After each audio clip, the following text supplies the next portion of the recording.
All right, a busy second day in court as the Vanderbilt rape retrial pushed steadily forward. For the first time today, jurors heard from Brandon Vandenburg. Not from the witness stand, but in recordings that were taken 2 days after he allegedly raped a female student. Chris Conti was in court today, and Chris, the day ended with a key witness.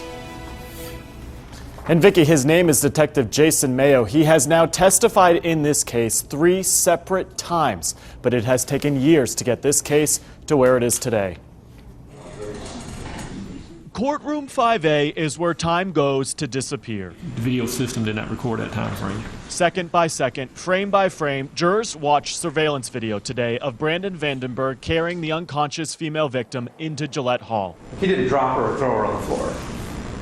He placed her down on the floor. But prosecutors weren't going to just show what happened. They wanted jurors to hear about it from Vandenburg himself. We made arrangements for the students to come to our offices later that afternoon for some preliminary meetings to just ask them some questions about the weekend. As the Associate Dean of Students at Vanderbilt, it was GL Black's job to interview the former football player 2 days after that questionable surveillance video surfaced.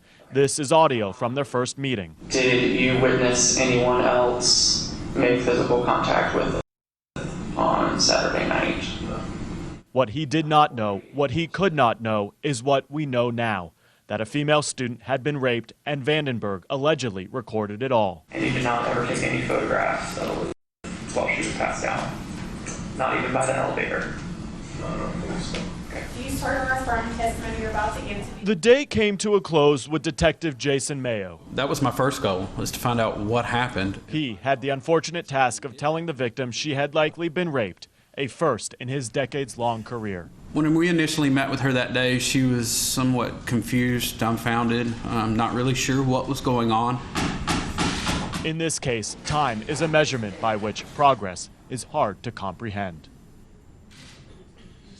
Detective Mayo will continue his testimony in the morning. After that, we will likely hear from Detective Chad Gish. He is the one who found that cell phone video of that young woman being raped, which broke this case wide open. We're live at the courthouse downtown this evening. Chris Conti, News Channel 5. Chris, thank you. As the proceedings continue today, Nick Barris and Nick Leonardo were watching. And tonight, they give us an overview of the big events and a look ahead to what's to come tomorrow. Guys? Good evening, everyone. The two Nicks, Nick Barris, Nick Leonardo, day 2 of the Vanderbilt rape trial coming to a conclusion. I dare say a little quicker today. We had 3 witnesses called today, still in progress, but more today than yesterday.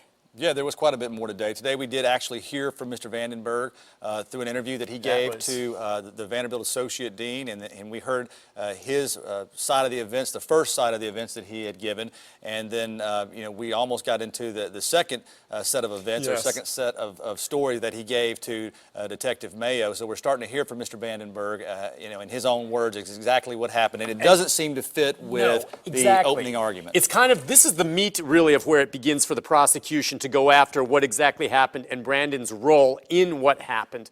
And you're right, that initial interview early on with the investigator from Vanderbilt, he tells what I think is going to be shown by the prosecution to be a lot of untruths. Absolutely, and of course that's one story, and then we're going to hear another one tomorrow from Detective Mayo, and then Detective Jason Mayo, and then potentially, if he were to testify, there'd be another third set of events. All right, the big piece of evidence that is still to come, possibly tomorrow, will be more of the video. They're going to get into potentially the cell phone video of the assault itself.